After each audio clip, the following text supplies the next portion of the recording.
I'm Karl Frisch, in for Thom Hartmann on the news. You need to know this. Tens of thousands of activists stormed Chicago to protest against war and inequality, while the city hosts an annual NATO convention. Today is day 2 of the summit, and demonstrators, after at least 45 people, were arrested during peaceful marches and rallies over the weekend.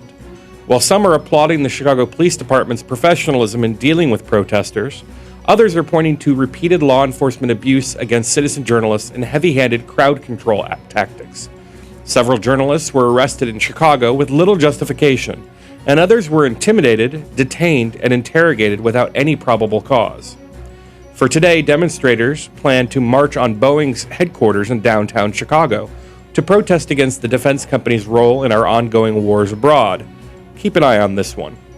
Meanwhile, in Maryland, President Obama met with G8 leaders to discuss the ongoing European debt crisis.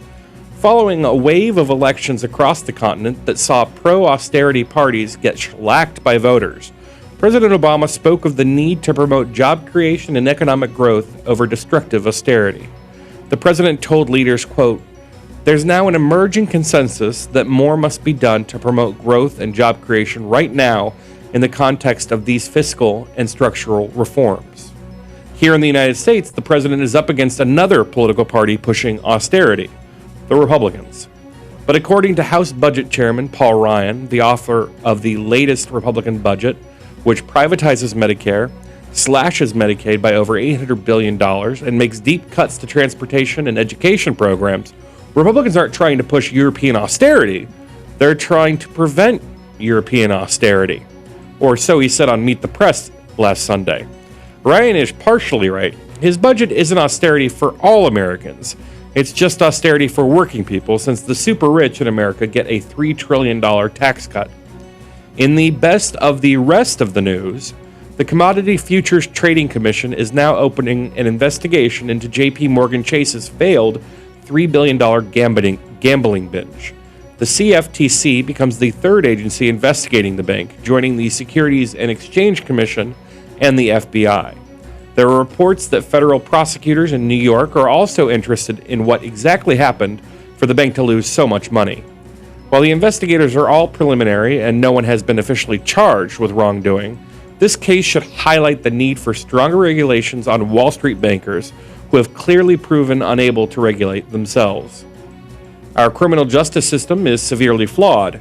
According to a new report by the National Registry of Exonerations, over 2,000 people convicted of crime between 1989 and 2012 were later exonerated. Many of the exonerations came after it was discovered that police officers deliberately framed hundreds of innocent Americans for drug and gun crimes. Even more troubling, of the 2,000 people later exonerated, 101 of them were sentenced to be executed, serving decades on death row until they were finally released. Nuclear Regulatory Commission Chairman Gregory Yatsko is resigning from his post. His announcement comes today after months of infighting at the NRC, as pro-nuclear industry commissioners clashed with Yatsko on new safety regulations and what is to be done with Yucca Mountain. As Ryan Grimm at the Huffington Post reports, Yatsko's ouster is a result of him acting against corporate interests and thus being targeted in a smear campaign that accused Yatsko of being abusive towards women, claims that were completely unfounded.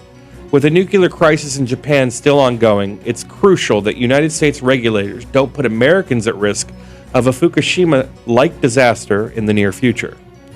Government propaganda could be coming to a TV or computer near you.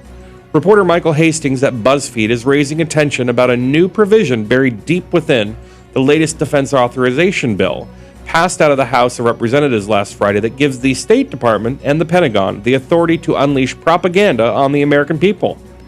The new provision overturns 2 existing laws passed in 1948 and 1987, respectively, that prohibited the government from disseminating propaganda information.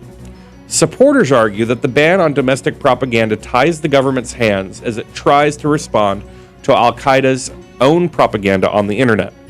Already, the Pentagon spends $4 billion a year swaying public opinion around the world to support our nation's war efforts. It's official.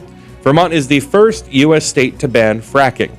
Last week, Governor Peter Shumlin signed into legislation law that prevents energy companies from injecting chemicals deep underground to extract natural gas, what's known as hydraulic fracking. The practice has been proven to poison groundwater and even lead to earthquakes. Governor Shumlin defended the new law, saying drinking water will be more valuable than oil and natural gas. Human beings survived for thousands of years without oil and without natural gas. We have never known humanity or life on this planet to survive without clean water. Well done, Governor. And finally, the United States Coast Guard recovered nearly 8,000 pounds of marijuana floating off the coast of California Sunday night. Using several boats, the Coast Guard recovered 160 bales of marijuana with a street value of over $3.6 million. In a related story, there's been several reports of fish devouring Dorito-flavored plankton. And that's the way it is today, Monday, May 21st, 2012. I'm Karl Frisch, in for Thom Hartmann on the news.